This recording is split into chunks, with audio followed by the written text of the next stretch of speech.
en Libye.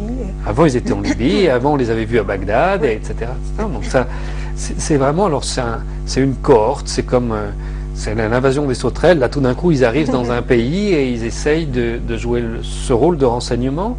Le général Bouchard, qui dirigeait l'opération de l'OTAN en Libye, à la fin de cette opération, a lui-même déclaré publiquement sur une radio canadienne qu'il n'avait pas d'agents au sol pour identifier les cibles et savoir ce qu'ils avaient à faire, mais que heureusement, ils avaient leurs journalistes. C'est-à-dire qu'il a lui-même reconnu que ça faisait partie du dispositif militaire. Moi, je peux attester qu'en Libye, la majorité, je ne dis pas des cas particuliers, je dis la grande majorité des journalistes qui se sont trouvés comme correspondants de guerre à Tripoli étaient des agents de renseignement.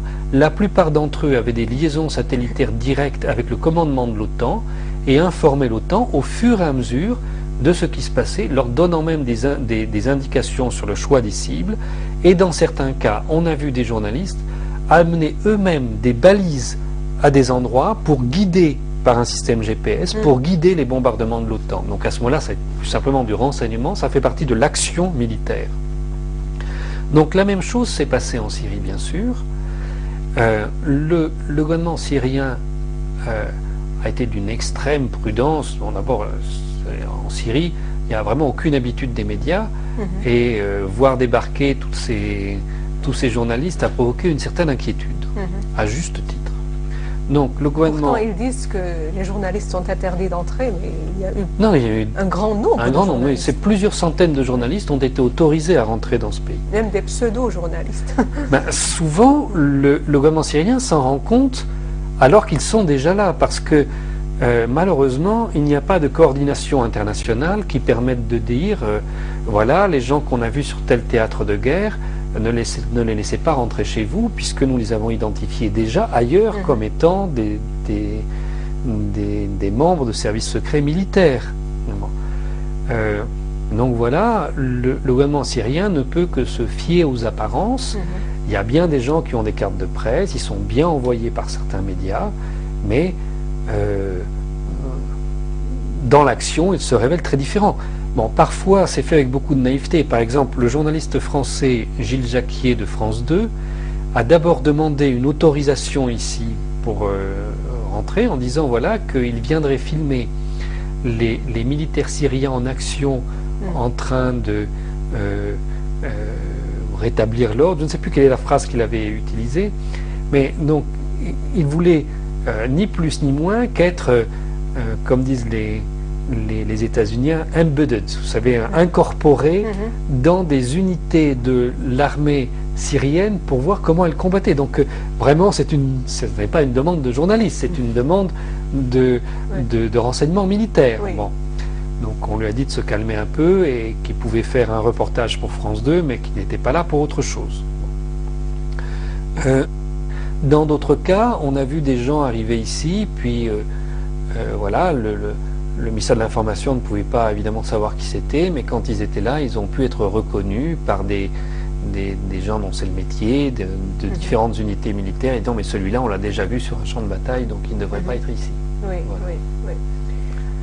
Nous avons un enregistrement audio concernant une émission passée sur une radio suisse, dans lequel des journalistes occidentaux, français, suisses, peut-être belges aussi, racontent comment ils sont entrés clandestinement, ou alors sous couverture de touristes, ou alors officiellement. Et ce qu'ils ont vu, on va écouter ensemble. Si vous me permettez une chose, oui. je pense qu'il faut poser une question. Oui. Pourquoi rentrer clandestinement dans un pays où on est autorisé à rentrer? Oui. Ça, pour moi, c'est une très grave question. Oui. Pourquoi rentrer par la fenêtre quand on a le droit de rentrer par la porte? Certes, donc il y a quelque chose là. Oui, il y a quelque chose. Derrière. Certes, c'est vrai que le ministère de l'Information a parfois été très lent à délivrer des visas, que les gens font une demande et puis ils reçoivent leur visa trois semaines plus tard, ce qui en termes de presse est très lent, c'est vrai. Mais ceci dit, quand vous rentrez illégalement dans un pays, d'habitude, vous vous exposez à des poursuites pénales dans n'importe quel pays au monde. En tout cas, quand on rentre de manière illégale en France, Oui, on peut ce que je pense. avoir des poursuites pénales. Oui. Je trouve un peu étrange qu'on trouve normal, quand on est journaliste, de rentrer illégalement dans un pays. Bon. Et puis, je pense qu'il peut y avoir une raison. Alors, disons-la tout de suite, parce que moi, je n'en connais qu'une. Il se trouve que la Syrie est actuellement, et depuis longtemps, en guerre avec un de ses voisins qui occupe une partie du pays. Oui. Et donc, du fait de cette guerre et de cette occupation, illégitime au regard du droit international et condamnée par la communauté internationale, il est interdit de rentrer dans ce pays quand on arrive de l'adversaire, de l'ennemi qui occupe, encore une fois, le Golan. Bon. Et si on a donc un tampon israélien sur son passeport, ou si on est soi-même ressortissant israélien, ben on appartient au pays ennemi et on ne peut pas rentrer dans le pays. Donc, moi je ne vois que cette raison qui empêche des gens de rentrer légalement en tant que journaliste en Syrie. Et je suis extrêmement surpris en regardant les journalistes les plus agressifs contre la Syrie qui nous racontent qu'ici il y a une répression terrible contre une révolution pacifique, etc. Je suis surpris de constater que la plupart de ceux qui écrivent ça sont des doubles nationaux ayant la nationalité israélienne ou sont des gens qui ont des attaches très importantes dans l'État d'Israël. Alors, qu'on comprenne bien ce que je suis en train de dire, je me base par rapport au fait que l'État d'Israël a agressé ce pays et occupe le Golan. Ça veut dire que l'ennemi israélien a contrôlé en grande partie la communication à propos des événements en Syrie. Ok. On écoute pour faire ensuite le commentaire. Et quelle est votre position par rapport à un témoignage direct de collaborateurs d'Amnesty International sur place? Alors nous avons essayé de manière réitérée d'obtenir des autorisations pour enquêter en Syrie. Nous ne les avons pas obtenues. Comme Amnesty donc? En tant qu'organisation, effectivement. Et donc nous n'envoyons pas de manière clandestine des chercheurs en Syrie pour cette raison, pour des raisons de sécurité, non. Mais si nous n'obtenons pas une autorisation, mais nous avons d'autres méthodes d'enquête et nous enquêtons aux frontières libanaises, turques et jordaniennes sur la base de témoignages. Un peu. Oui. Première chose, qu'est-ce que c'est que Amnesty International? Oui. Donc si vous voulez adhérer à l'association Amnesty International depuis la Syrie, vous vous rendez sur le site d'Amnesty International et vous devez remplir un formulaire. Et ce formulaire commence par le fait que vous devez prendre l'engagement de condamner les violences commises par le gouvernement syrien. C'est-à-dire, on vous demande d'abord de dire, d'exposer un parti pris. Avant d'avoir regardé les choses, vous devez dire que vous condamnez le gouvernement syrien. Mais on ne vous demande pas qu'est-ce que vous pensez des crimes commis par les soi-disant rebelles, par tous ces gens qui viennent de l'étranger. Bon.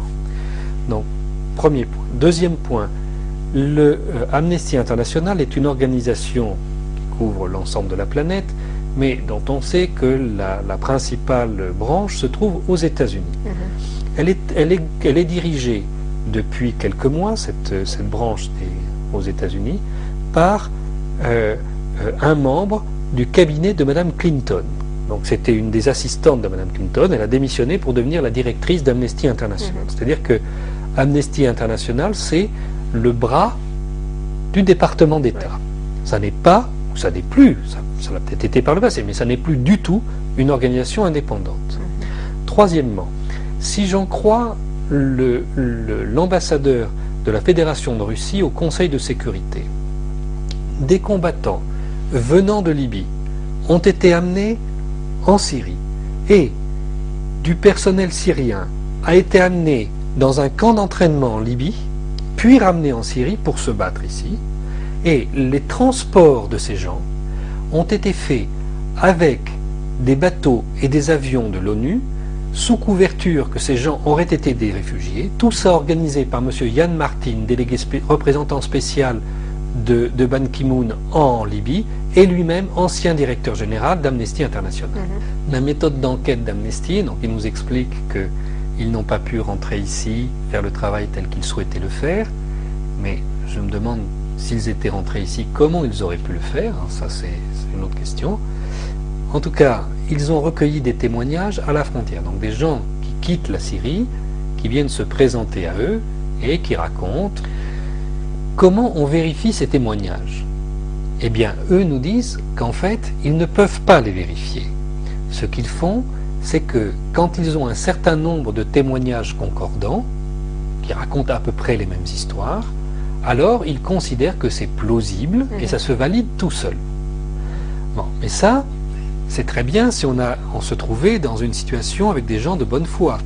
Mais nous sommes bien d'accord que aujourd'hui, les grandes puissances essayent d'entrer en guerre contre en tout cas ont essayé jusqu'à présent d'entrer en guerre contre la Syrie, et que ce n'est rien du tout pour elles que de trouver 50 ou 100 témoins qui vont raconter ce qu'on leur demande de dire. Donc cette méthode n'a aucune validité, absolument aucune.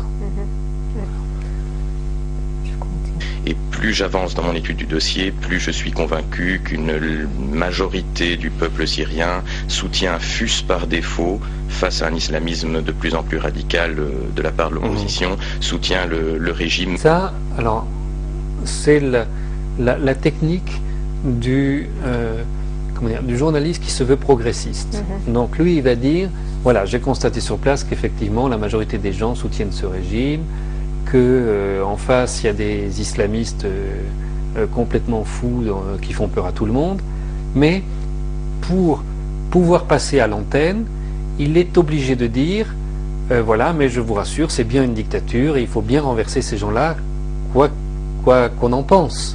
Alors pourquoi dit-il que c'est une dictature? Nous n'en savons rien et ça ne sera jamais expliqué. Il a beaucoup entendu ça. Oui, mais ce sont des clichés. Ce sont des clichés, mais quand on voyage et qu'on arrive dans des vraies dictatures, ça n'a vraiment aucun rapport avec la situation ici. J'ai rencontré beaucoup de gens, notamment ici en janvier. J'ai pu interviewer des gens de ces différentes communautés et la plupart d'entre eux me disent, nous au début, en mars, on était dans les manifestations, on voulait des changements démocratiques, mais très rapidement, on a vu une opposition s'armer. Moi, je l'avais déjà remarqué à Homs en juillet. On a vu des violences atroces se commettre. Il y a des groupes salafistes qui parcourent le pays. On retrouve parfois des gens qui s'opposent à ces groupes salafistes dans des sacs sur les trottoirs, coupés en morceaux. Il y a des atrocités indicibles. J'ai vu des choses... Souvent, elles sont imputées aux forces syriennes officielles. Disons que c'est ce que la source unique quasiment des médias, à savoir l'Observatoire syrien des droits de l'homme, diffuse comme information. Je peux vous dire que ce n'est pas le cas. Donc on a une opposition. Précision, par rapport à ce qu'il dit là, l'intervenant dit qu'il a déjà constaté au mois de juillet, il était venu préalablement en juillet puis après en décembre, au mois de juillet qu'il avait constaté qu'il y avait déjà une opposition armée, mais s'il était venu plus tôt ou s'il avait cherché à vérifier ce point-là, il aurait constaté que les violences qu'il décrit ont commencé dès la première semaine. Dès la première semaine. Alors, simplement, au début, elles étaient très localisées. Oui. Bon. Mais il n'y a jamais eu, ce qu'on est en train de nous mettre dans la tête, une période avec des manifestations pacifiques, et puis après, une deuxième période qui aurait peut-être été due à l'échec de ces manifestations pacifiques, une deuxième période militarisée avec toutes sortes de crimes. Non, ces crimes ont existé dès la première semaine, on peut le vérifier. Ça.